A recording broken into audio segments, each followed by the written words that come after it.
Hey guys, Daniel from Team Kuribrohs here, and today I am joined by Dean, who is going to show us his Crusadia Guardragon profile. So, Dean, before we get into the list, why are you playing Crusadia Guardragon? It's a decent rogue. Sphere mode, unfortunately, is still probably in the meta, so I'd say it's not really your deciding options.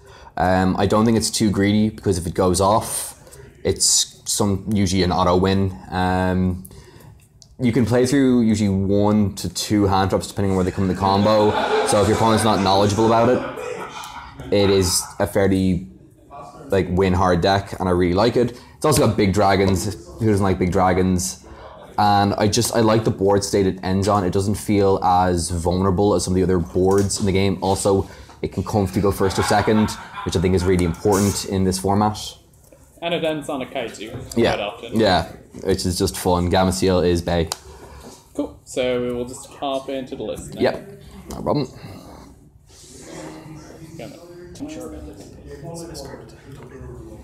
Right, so this is the Crusadia Guardragon deck.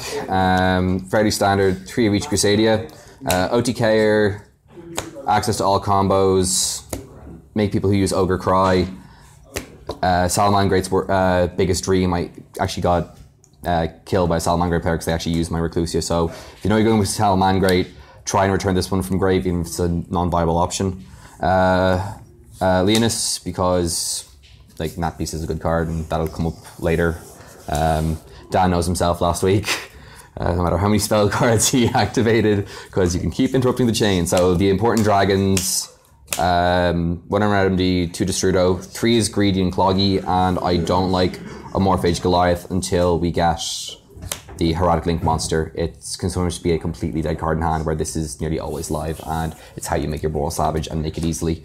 3 Collapse Serpent, 1 Wyver Buster. It's the magic ratio. I've tried 2 and 2, 3 and then 2. I've tried 3 and 3. You can't beat this ratio. It's exactly what you want. This one opens up, but once you've linked it away, you can use the Guardragon to summon this out and keep going.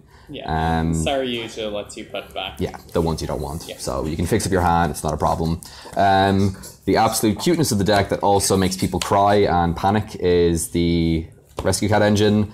It's such a relevant card, this format, that if you can abuse it, I don't see any reason not to. Something I'm doing slightly different from a lot of other Guardragon lists is I am running just 2 hand traps. I'm saying hand traps because at the moment it's Ash. Sometimes it's Veiler, sometimes it's Droll. It's whichever 2 hand traps you feel are the most important for your locals and your local meta. At the moment, this is more prevalent for my local meta than Droll or Veiler. But if everyone suddenly switches to Salamangrate, I will obviously need to sort of reevaluate this card and go for a more viable or more impactful hand trap. Next up, I'm actually running 2 Kaiju in the main, both Gamma Seal, because even though it's searchable, I don't mind opening this. If I'm going against Striker or Salamangrate and they have just that 1 link monster on board, and I've lost the die roll, this is what allows me to play through and actually develop a board state. And again, Dan's making a cry face because that's exactly what happened game 2 last week. And it's just, dropping a Kaiju always feels good. Especially against Thunder Dragons. It's good against Salaman as well. Thunder Dragons, if they only have the 1 Colossus, just what you need. So, on to the one-ofs. 1 of each revival that's viable in the deck. 1 Monster Reborn. It's Monster Reborn. It's the best revival the game's ever created. It comes on and off the ban list so often, we all know that. World Legacy Succession, Diet, Monster Reborn. And World Legacy Guardragon. I have 3, I've tried 2, I've tried 3, and I've tried 1. 1 is the most consistent. While the move thing is nice if you get Ashed or Ogred, it can be so cloggy if you only opened 1 Crusadia. You want to see that more often. Yeah. I'm almost considering bumping this up to 2 and dropping the Legacy, but don't really know about that. Reinforcement of the Army, nice Hobby League, I'm quite proud of this one. It's really important that you keep this deck consistent and keep it moving.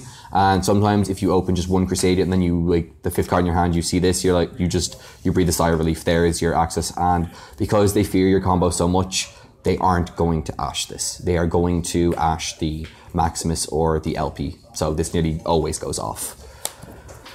3 Kaiju Waterfront, because it's such a good field spell. It allows you to get out one card that in and of itself is 2 negates to 3 negates if you play it right.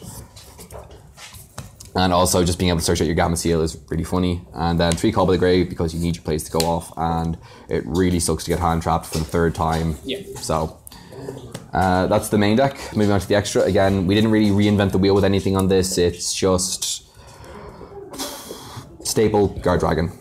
So 2 Maximus, 1 Sparta, you know, gets you into your combo, moves LP so you're live. OTKer, I still have yet to learn how to use this guy effectively. I'm assured it'll come up eventually, and I have been trying. LP, Pitsy, Agripane, helps you get out the dragons, digs through your graveyard pit, and gives your opponent a migraine. That's why he's called Agripane. So that's how I always remember the 3 names. Alvin's making bad faces at me. 2 Saryuja, the bread and butter, heart and soul of the deck. Best Link 4 Dragon I think we've ever gotten in terms of just making decks accessible. The deck couldn't exist without him. He is a stupidly good card that I don't know if he's even balanced. I'm not going to say whether he is or not. I haven't decided. 1 Boral Sword because OTKing your opponent is like necessary this format. You can't give your opponent even 1 turn. And if you go second, you can just cheat him, but you can just cheat him out. Like, you don't bother with your Red Dragon Archery and Abyss. You just go Agripane, drop Boral Sword, make a Saryuja, get more extenders out, and OTK even harder. Then on to the Synchros. Boral Savage doesn't come up as often as I'd like him to because I'm a big fan of the Borals, but like when he does come up, he's incredibly relevant. Dawn Dragster, like basically Diet Nat Beast, but at the same time, you know, helps you get your tokens onto the Kaiju Waterfront. With bad hands, you can make this with Destrudo plus yeah, exactly. It's a viable synchro, and it's just a good generic level 7. Nat Beast, because as you saw, we're running the Cat Engine, and just dropping this against Sky Striker, you know, it's typically extend handshake for a game. Yeah. And then I'm running Red Dragon Archery and Abyss. I'm not running Crystal Wing this format. I think this is just a good bit stronger because it's a very field-centered meta at the moment. If we move to more of a graveyard or hand-focused meta, I will then drop this for Crystal Wing. And then the last little bit of spice, which is also why we're running the 2 Destrudo, is Starliege, Photon Blast Dragon. I keep coming back and forth to this card. I'm not running Borreload, as you can see. I wish I was. You know, give me 16 cards in the extra deck and I'll be happy, but this card allows you to end on 2 negates and then drop this and you're a better ward. And as Dan's sort of ushering to me to show it here, the fact that you summon him under Saryuja, he also protects himself. So now you've got 2 negates on board, 4 guys, and you've just turned them into sort of semi-immortal or invulnerable, whatever you want to call it. And if you're against Sky Striker, if you can't make Nat Beast, this is the auto win. Yeah. They can't do anything to him. They can't beat over him. They can't anchor him, and they can't anchor any of your other stuff. And again, that's sort of the handshake extended. As you can tell, I'm not a big fan of Striker. So onto the side, we are running 3 Dino Wrestler Frankotops. It's just too important this format not to be running on the 3. As I said, you can almost drop 2 of your hand drops for 2 of this guy.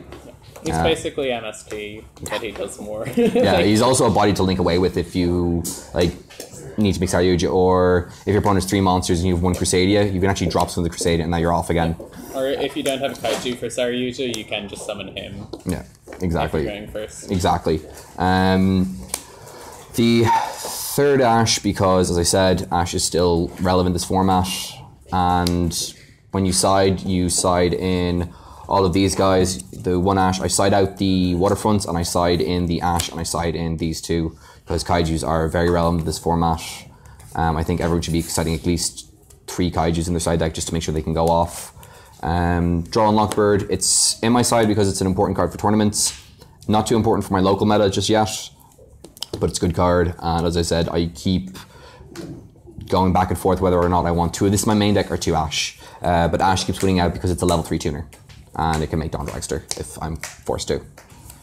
3 Twin Twister, just because it's Twin Twister. There's still Azathoth in the format, Salamangreats are a thing, and every now and again, Doug plays Altergeist. 3 Red Reboot for the exact same reason. Salamangreats and Altergeist are in my locals, and this, as I said, Subterrors as well. So it just lets me play off. So yeah, that's the side on the main. Cool. So, any final thoughts? It's a good deck. If hand traps fall out of favor in the meta, it just becomes the deck to pick. If hand traps just go out of favor, this deck just takes off to new heights and just becomes the tier 0.51. I really like it. I think it's really strong. I think it's really consistent. It doesn't brick that often. When it does, it's horrific and it feels bad. But other than that, it's a really fun deck. I've seen some Crusadia lists are playing Archbrave and Goliath in them. I think that is not a good idea at the moment. It adds a brick to a deck that's very consistent. And if we look at the decks that are topping this format, you know, the Striker lists, Salamangre lists, the first thing out of each profiler's mouth is, I focused on maximum consistency. You need to follow suit. You need to be making sure your deck is doing what you want it to do, when you need it, and how you need it to. I think adding Archbrave and Goliath, if you open both of them in the same hand, like, just fold your hand. You just fold your hand, even if you don't have the back with Saryuja.